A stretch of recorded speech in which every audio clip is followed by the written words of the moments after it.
Hi, Zach. Hi, everybody. Thank you. And thank you for having us. I'm Federico. I'm the CEO and co-founder of Fabrica.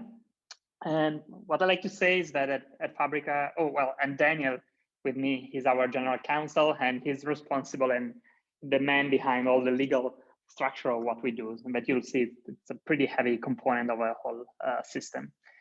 What we do at Fabrica is essentially we make real estate programmable. So if you look at real estate, it's interesting because it's the largest asset class in the world, but despite that, it's still managed through paperwork. So when you refinance your mortgage, you buy a house, you go through like super long process of paperwork, fingerprints and notaries, and it takes forever. And there's no way to control it through code. What we do is that we make that possible. So we turn real estate properties into digital assets, NFTs. I'll share just one slide. I was told no slides. I'll use one just to give you a sense of what we do and the structure that we have in place. So we turn real properties into digital assets. We take a property, put it into a container, a trust that is a legal instrument that holds title, and at the same time, issuer means an NFT that represents that property. And from that moment on, you can operate on that property by operating just on a token. And every operation, you can trade it, borrow against it, sell it wherever you want, collateralize it, fractionalize it. You operate on a token, and that has an immediate meaning on the underlying asset. And I'll stop with the slides, and I'll get to a demo, which is what you guys are here for and sign up for. So this is the demo platform. And what I'll show you is the first version of a product. We are serving land customers. So the first segment that we're serving are people who buy and sell plots of land in the US. And I'll show you how easy it is to perform an operation or a transaction. So I'll start from a list of the properties that are for sale on our demo system. And later on, I will show you something on the production system. So you'll see an actual property. These are just some of the properties, and I'll pick this one that looks interesting. And the property page shows you like where the property is, the coordinates, the actual boundary, the legal description of the property, and some details about the legal documents. I'll get to that later. And the transaction history, you can see that that was traded quite a few times in the demo environment. And I go ahead and buy it for $28,000. So the most important thing is like this is like a sort of a checkout process that we provide to land sellers. And currently I'm with a test customer on a buyer side, and you can see like a highlight of a property, who the seller is, and we KYC and verify the identity of each person on the system. And I say, yes, I want to continue and buy the property. We explain to the buyer that they are buying directly from the seller, and the property is held into a trust, and how it works for property taxes and so on. But the process is pretty straightforward and sort of like resemble a checkout that you would do on Amazon. You can buy this property in full or through financing, and I'll pick pay in full for this transaction. Just continue. I'll be linking my bank account to, let's say that it's on Chase and it's user good and pass good. I'll pick my bank account and pay from my checking account. And that account was already KYC'd, my Ben Smith account. So we're just connecting the bank account and making sure that the user has the money to go ahead with the transaction. And that's basically the final review page where the user can see, the buyer can see the transfer agreement, nominate a successor for the trust. So in case anything happens to me, there's someone who will be taking over the property from that moment on, and I will be signing as Ben Smith. And as you can see, there's no mention of like blockchain or NFTs or nothing, because for our customer, really what matters is that they can close the transaction quick. And what's happening under the hood now is that we are signing a transaction, signing some paperwork, the transfer agreement, and basically moving the money from the buyer bank account to the seller's bank account, at the same time moving the NFT token that represent the ownership in the property from the seller to the buyer. And that's it, it's done. So that was a real estate transaction that took like something like 3 minutes, and because it was chatting over it, you could do it faster. And there's a transfer agreement that shows also all the details of a transaction, the account of a property owner, and the previous buyer and the seller. Sorry, the seller and the buyer. So, but what about like the interesting stuff for tech people? Like, well, that's my portfolio where you can see that the transaction is going through.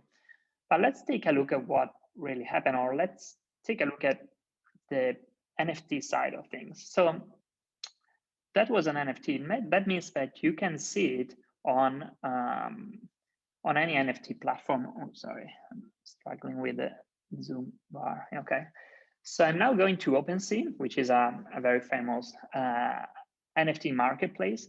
And since we use a standard NFT contract, you can see our transaction. Let me reload. Our transaction on OpenSea, and all of our properties are mapped on OpenSea as standard NFTs tokens.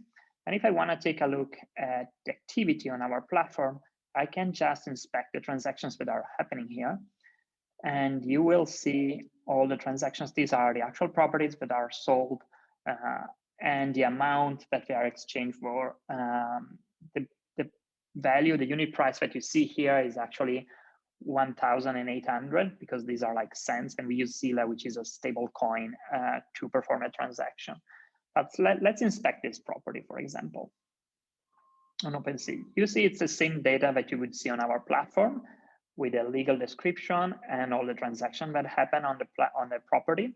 And I can go back on our production system where you can inspect all the documents and the legal documents, which is what I wanted to show you.